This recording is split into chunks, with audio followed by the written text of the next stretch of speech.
So welcome to the Psalms Compressed. Today we will look into Psalm 5.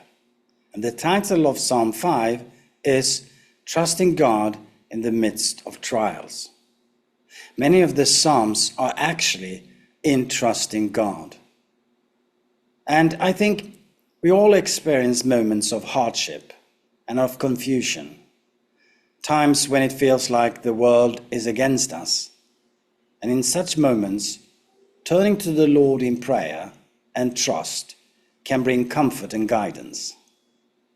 Psalm 5 is a beautiful reminder of how David sought God's help and protection in times of trouble. And I think this introduction to Psalm 5 could be the introductions to many of the Psalms that we will later on go through. David begins by earnestly seeking God's attention. And he says, "Give ear to my words, O Lord. Consider my groaning. Give attention to the sound of my cry. My King and my God, for to you do I pray.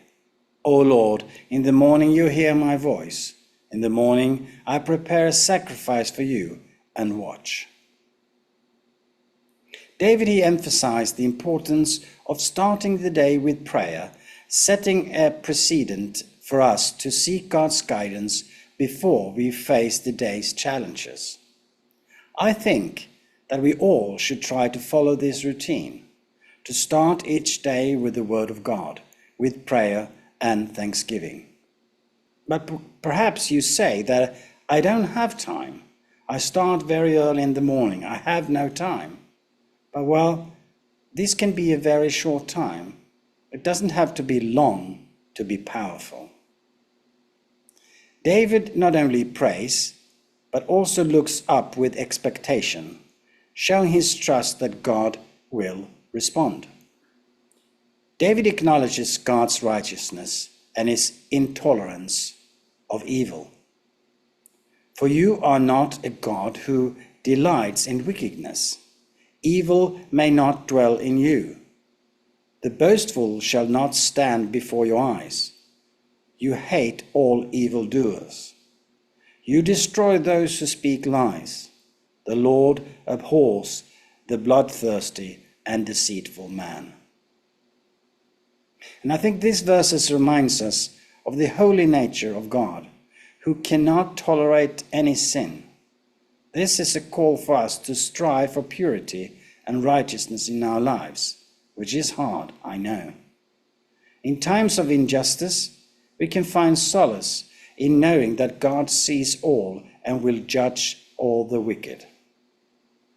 But I, through the abundance of your steadfast love, will enter your house. I will bow down toward your holy temple in the fear of you. Lead me, O Lord, in your righteousness. Because of my enemies, make your way straight before me. David, he approaches God's presence with humility, recognizing his need for God's mercy.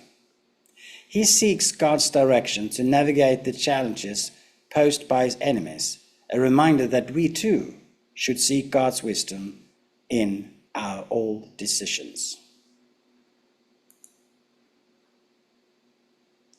For there is no truth in their mouth. Their inmost self is destruction. Their throat is an open grave. They flatter with their tongue. Make them bear their guilt, O God. Let them fall by their own counsels. Because of abundance of their transgressions, cast them out, for they have rebelled against you. David describes the deceitfulness of the wicked and prays for God's judgment upon them. It is important to leave judgment into God's hands, trusting him to deal justly with those who do evil.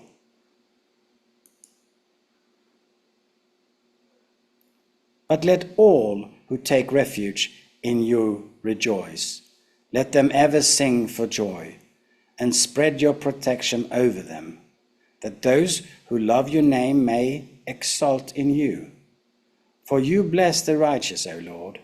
You cover him with favor as with a shield. David, he concludes here with a declaration of joy for those who trust in God, affirming that God is a shield and a source of blessing. This ending encourages us to find joy and security in God's protection and favor, regardless of our circumstances. I think that Psalm 5 teaches us the importance of seeking God with a reverent heart, trusting in his righteousness and his justice, and finding joy there is in his protection. So in our trials, let us follow David's example by turning to God in prayer, trusting in his guidance, and rejoicing in his unfailing love.